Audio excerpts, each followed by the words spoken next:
No ar, Radar de Notícias. Prestação de serviços. Utilidade pública. Já conosco aqui no estúdio, o santista Sebastião Alemão, bom dia. Bom dia, Pedro Paulo Notaro, bom dia, Mossoró, bom dia a equipe do Radar e todo o nosso público multimídia. O Cícero Araújo, Mossoró, corintiano, bom dia. Bom dia, Pedro, bom dia a todos os ouvintes, telespectadores, a turma da internet, aqui tem tudo, né? A multimídia. Tudo, multimídia. Bom dia a todos aí. Obrigado pela presença, Mossoró. Alemão, você foi no estádio ontem? Com certeza, não abandono meu clube. Eu sou um daqueles que vocês falaram que cabe numa Kombi, eu sou um dos 38 mil que tiveram ontem no... 15 de Guarulhos, né? Foram numa banda? Foi nada, só foi eu, só. O Alemão levou uma corintiana, deu azar, hein, rapaz? Quem? Não, eu levo sempre, minha esposa Mari. E ela torceu pelo Santos? Ela estava do meu lado gritando, né? Não sei se é a favor ou contra, mas ela estava sempre do meu lado. Mas a história é o seguinte, eu vou iniciar aqui. Se chorei ou se sorri, o importante é que emoções eu vivi. Muitas emoções. E o Corinthians não foi jogar. Ontem nós ganhamos por WO, né, Pedro? É porque o Corinthians não foi jogar. Não, o Corinthians não jogou. Vergonha. Agora, que essa decisão por pênalti também, eu acho que é uma loteria, né? Só quem reclama é quem perde. Quem ganha fala, é bom o pênalti, né? Bom, Mossoró, você é o presidente do Sindicato dos Lotações, como é que está o transporte alternativo em Guarulhos? Pois é, Pedro, sofrendo no dia a dia, né, com essa malha viária pesada que a gente está tendo em Guarulhos. Eu vejo aqui o teu programa aqui, a Carla só mostrando o buraco da cidade, nós estamos com nossos carros aqui sendo massacrados com essa buraqueira, mas o resto tocando, trocou o secretário, o Paulo Carvalho já é um cara da cidade, tem jogo de cintura, alinhou algumas coisas que estavam erradas na época do Juliano, aquilo que eu mais criticava era a forma de pagamento, e o Paulo botou em dias o pagamento semanal, porque era uma piada, Pedro e telespectador. Eu vejo o seguinte, se tem um contrato a cumprir, chegava na semana, mandava uma merrequinha, dava um cala-boca e o resto ia para reprocessamento, demorava 6 meses, 1 ano para pagar. O Juliano, o antigo secretário Juliano, deixou 2 anos que ele ficou, deixou todo ano, ficou o reprocessamento para pagar. E ficava ruim de trabalhar. Aliás, do Juliano Locanto, disseram que ele ia assumir um cargo importante na MTU, até hoje nada, né? Nada. Blefe do caramba, outro que saiu aí. Agora, o Mossoró, me lembra que o saudoso prefeito Tomeu, né, Alemão? Ele priorizava as ruas onde passavam os ônibus. Isso não está sendo feito? Pois é, isso até uma lei. O Alemão, que foi presidente da Câmara, eu acho que tinha uma lei municipal que só podia ter transporte coletivo em via asfaltada. E a maioria da rua, por exemplo, a gente tem o Marmelo, lá é sítio. Você vê aqui, Micael, Primavera, Estrada dos Veiga, é uma vergonha, tudo é só barro, não tem essa mais não, Pedro. Aqui passa em tudo quanto é lugar, os nossos carros é o que mais sofre com essa rua sem asfalto e esburacada. Aliás, eu me lembrei de uma crítica, me permitam aqui. Ontem eu conheci a rua Indubel. E eu que fui criado naquela região não sabia que essa rua liga João Paulo I a Dutra. E vice-versa, liga a Dutra a João Paulo I. Agora, Alemão e Mossoró, não há nenhuma placa. Nenhuma placa. De rua? Não tem, indicando Dutra, São Paulo, não tem. Não tem sinalização. O secretário Paulo Carvalho, o adjunto Márcio Pontes e o diretor Koga, como é que você... A João Paulo I, como é que não tem uma placa indicando, olha, retorno, São Paulo, Dutra? Verdadeiro absurdo. E até, eu digo que não é um erro desse governo. Vem de governos anteriores, mas é um erro que está sendo perpetuado, né? Tá certo? Uma pergunta para Mossoró? Mossoró, nós acompanhamos as lotações há muito tempo. Hoje não é mais lotações. Sim. Nós acompanhamos o seguinte, nós somos da época, nós sabemos que a lotação chegou a eleger prefeito aqui. Vocês, a lotação, apoiaram no segundo turno, no primeiro turno, o Eloy Pietar. E o NEF, né? Isso, o NEF. E chegou a elegê-los, porque a diferença entre o Eloy Pietar na época e o Jovino foi de 600 votos, e vocês penderam para esse lado. Quando chegou no governo Almeida, o que aconteceu? fizeram esse novo projeto na cidade, do bilhete único, e eu lembro que eu coloquei na primeira página do meu jornal, é o fim das lotações. E vocês, empolgados, confiaram no sistema. Foi um erro de vocês apoiar aquele sistema naquele momento, Mossoró? O Alemão e Pedro, é o seguinte, não foi erro, porque o sistema no país estava mudando, que veio a lei da acessibilidade, não dava para colocar nas vans. Tinha que mudar. A forma de pagamento que foi errada. Por exemplo, na época que nós trabalhávamos como lotação, nós tomávamos multa por excesso de passageiro. Hoje, por quê? O passageiro não recebia direto. Hoje, como é que o poder público recebe as passagens? Você anda com micro-ônibus que tem capacidade para 45 passageiros no máximo, anda até com 80. Por quê? E não tem multa. Então é o seguinte, Alemão, se tivesse recebendo direto do passageiro, eu fiz uma conta e faço lá no sindicato que os nossos carros transportam em torno de 500 a 600 passageiros por dia cada micro-ônibus. Então nós transportamos em torno de 15 milhões de passageiros, aliás, de 1,5 milhão de 150 mil passageiros por dia, dá 4,5 milhões de passagens por mês. Se você fizer essa conta e o contrato nosso, daria por quem está administrando para pagar 2 contratos, em média de 50 mil por mês, se fosse pagar para cada carro por passageiro. E os contratos é 28 e ainda falta dinheiro, tem que pagar com subsídio. Então, Alemão, eu vejo o seguinte, a forma que os governos estão pagando aí está errado, não é o sistema que nós erramos. Interessante, quando era lotação, levava multa. O ônibus não é multado? Não é multado por excesso de passageiro, não. Você é multado hoje se você atrasar, olha estranho. A escala de ônibus não é agora do Paulo Carvalho, que o Paulo pegou faz 3 meses, até que botou ônibus na casa. Mas coloca poucos carros na linha, com horário para você cumprir. Se você atrasar a viagem, porque está tendo bastante demanda passageiro, chegar no final você é multado. Tem gente que tem, eu sou um deles que tem quase 60 mil de multa por não cumprir viagem, porque atrasou as viagens. Não é por mau serviço prestado, etc. Até brincando aqui, Pedro, estou falando do outro secretário, que gozado, eu vou contratar ele para o sindicato, para o nosso departamento jurídico.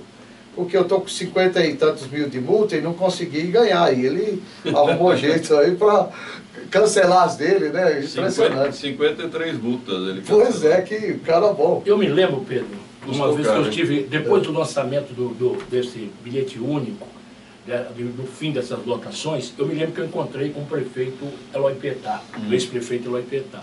E nós falamos sobre o sistema, um novo sistema de transporte. Ele me falou assim para mim, assim, Alemão, deixa eu falar uma coisa para você, eu administrei a cidade durante 8 anos, se fosse bom eu tinha implantado. É verdade, ele era contra. Fosse bom, agora, eu não quero dizer, eu sei que a relação inclusive entre passageiros e o motorista de lotação era uma relação íntima, porque ele já sabia que a lotação, sim, você entrava numa lotação, a lotação saía, ia direto, entendeu? Então é o seguinte, ficou, na verdade, na situação que teve hoje, o filé ficou para as empresas de ônibus. Sempre, porque sobrou. Hoje o transporte alternativo leva as pessoas do bairro até os terminais. E depois do terminal, o Mossoró citou a Estrada dos Veigas e a Estrada do Marmelo, que é uma vergonha, né? Olha, a ideia do prefeito Almeida foi das melhores, mas o resultado não foi. Porque nós tivemos um secretário de transporte, o Evaldo, né? Evaldo. Ele estava mais de olho no caixa. Ele queria saber, ele tirou o caixa lá da Guarupá, queria administrar o caixa que é arrecadado. Sim. No governo Eloy Petá, nós conviviam muito bem os lotações, né? Sim. Convivia, o cidadão tinha a segunda viagem com 50% de desconto, e ninguém reclamava do transporte, porque nós tínhamos linhas diretas, né? O transporte, o Eloy Petá dizia, aparecia na escala de reclamações, estava lá embaixo, ninguém reclamava do transporte. O grande problema é o passageiro, por exemplo, eu tenho parado até como estudante. O estudante chega em casa meia-noite, ele chega em casa meia-noite, sai 5 horas da manhã, aí ele entra dentro do ônibus. Antigamente ele entrava dentro do ônibus e até o ponto final dormia, né? Hoje não. A hora que ele começa a pegar no sono, ele tem que descer no terminal. E o prefeito Guti tem uma bomba relógio aí, né? Que vai explodir o ano que vem, que é o passe livre. Ele prometeu. Com que dinheiro? O prefeito tem algumas regras para esse passe livre. Eu me falei que não é um grande passe livre. Olha, vamos fazer um passe livre só para aquelas pessoas que não têm condições de pagar. Quem vai pagar essa conta? Sabe? Eu conversei até com o pessoal do sistema técnico do transporte, na secretaria, que forma vai implantar, como vai pagar, porque se hoje o subsídio do ano era para ser, a previsão orçamentária para o transporte, 50 milhões. Mandaram 35, já faltou 15 sem implantar. Se for implantar o passe livre aí, pode preparar em torno de 70 milhões. Se ele já não está conseguindo pagar hoje, não vai conseguir. Será que o impacto é tamanho assim? Porque você vê a passagem, Pedro, é uma das passagens mais caras. E os caras não conseguem encaixar uma forma, por exemplo, eu sou contra subsídio. Porque na época que nós trabalhávamos com lotação, Alemão e Pedro, não precisava, cada um corria atrás do seu. O passageiro estava lá, pagava, como disse o Pedro, a segunda passagem não se pagava, e todo mundo via muito bem, não saía nada dos cofres públicos, e hoje não, fica esse dinheiro passa, não sei como é colocado a forma de pagamento, porque agora o PAS que faz essa gestão, e não fala a mesma língua da Secretaria de Transporte, então gerou bagunça, o correto mesmo, eu acho que tinha que voltar às lotação. Eu falo, se um dia dependesse de mim aqui no transporte, voltava mais 300 lotação e deixava esse transporte alimentador até o centro, até o terminal, e o povo precisa. Quantas vezes eu vejo o pessoal ligando lá do Fortaleza, pô, quero o transporte direto. Por exemplo, o ônibus, nós não temos corredor de ônibus, que já era para ter implantado, porque a forma de criar o transporte, o sistema alimentador com convencional, para botar nos corredores do terminal, chegar mais rápido no centro. Como não houve a criação dos corredores, para quê? Não serviu para nada o terminal.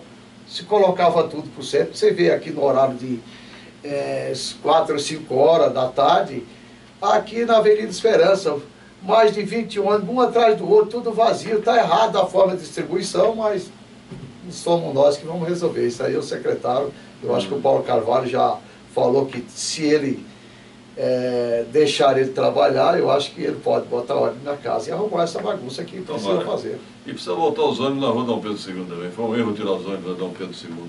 Mossoró, eu sou testemunha disso, do trabalho do Mossoró, que o Mossoró começou lá atrás, né?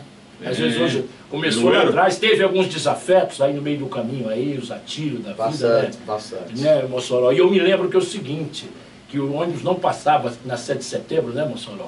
E o Mossoró, no dia que eu tomei posse, no dia 16 como prefeito, e no dia 15, no feriado, o Mossoró foi lá em casa. E bateu palma lá, eu quero falar com o alemão. Aí eu falei, Mossoró, amanhã nós vamos se encontrar e tal. Foi quando nós liberamos, né, Mossoró? Mas o seu trabalho foi muito forte, e é até hoje. E eu quero até dizer que você voltaram aos amores entre as cooperativas, Pedro. Que bom, hein? Voltaram, hoje eles voltaram a se dar muito bem. Estão o Mossoró unidos. parece que já tem uma garagem, né, Mossoró? Olha, fizemos. Bom, eu acho que a forma do Juliano massacrar todo mundo uniu a categoria. Nós criamos uma comissão permanente, tá todas as cooperativas, inclusive o alemão, fechamos. E o alemão do transporte. O alemão do transporte e o alemão do jornal também é nosso amigo. Mas unimos a categoria para cobrar os atrasados que não dava para trabalhar daquele jeito. E hoje o novo secretário liberou leitura, que a gente lembra que falava da cooperativa Chapa Branca? Lembro. Pois é. Cadê? Essa cooperativa, quando liberou a leitura para nós, num dia só saiu 40 carros para a nova cooperativa que tem. Não é nova porque já estava há muito tempo e não tinha leitura. Então o pessoal que investiu dinheiro nessa cooperativa jogou o dinheiro fora. E para falar do alemão, Quem era mesmo? Era o Toninho Magalhães? Eu não sei, tem um pessoal alemão deve saber aí. Diz uma lenda, né? Toninho Magalhães, Jorge Tadeu. Diz uma lenda isso. Diz a lenda, sei lá eu. Se as pessoas acham que o céu é perto. Como o alemão falou da questão do centro. Eu lembro que o Jovino perdeu a eleição porque não queria deixar os carros passar pela 7 de setembro. Aí chamamos uma reunião no João no Tombeuzão, tinha em torno de uns 800 permissionários, com motorista, etc. E eu disse para o Jovino, abre o centro. Ele disse, não, eu não vim aqui para buscar voto, se for dessa forma, eu vou embora. Isso não estou meuzão. Ele perdeu a eleição por 1.000 e poucos votos. Se eu tivesse a metade para um lado, eu teria ganhado a eleição. Aí deixou o alemão prefeito por 15 dias. O alemão abriu o centro, trabalhou todo mundo. Olha que bobagem, né? Que e o mundo político não acabou. Faz, né, cara? Olha. E o mundo não acabou. E o alemão tá aí, alemão. Você hoje os permissionários vê o alemão como um dos caras que ajudou muito a categoria por você ter abrido o centro naquela época. Ok. Parabéns pelo seu trabalho, Mossoró. Obrigado, Pedro, pelo espaço. Quero mandar um abraço para os permissionários que estão lá assistindo hoje. O Godinho também agora mandou aqui, diz que a turma está tudo lá. O Godinho também está sempre indo na cooperativa e no sindicato, parceiro. Aliás, os fins de tarde têm sido muito bons lá, hein, Mossoró? Na sexta-feira, convidar o Pedro aqui, na sexta-feira a gente faz confraternização no sindicato ou na cooperativa. Como está vindo agora, pessoal, estão voltando para casa, então na sexta-feira a gente se encontra lá do lado da Guarulhos, que é a garagem nossa ali no Tabuão, vizinho do Alemão, área do Alemão, mas olha, eu agradecer o espaço e parabenizar a nossa categoria que está lutando e recebendo em dias. E o próprio secretário Paulo Carvalho está sendo um cara de ponta, sendo imparcial, que é o cara certo, e dizer, o Guti acertou. Se todo secretário tivesse a linha do Paulo Carvalho, se tivesse 10 caras desses jogando no grupo do Guti, eu acho que estaria bem melhor o governo dele. Obrigado, Mossoró. 7 horas e 44 minutos, um rápido intervalo, produção.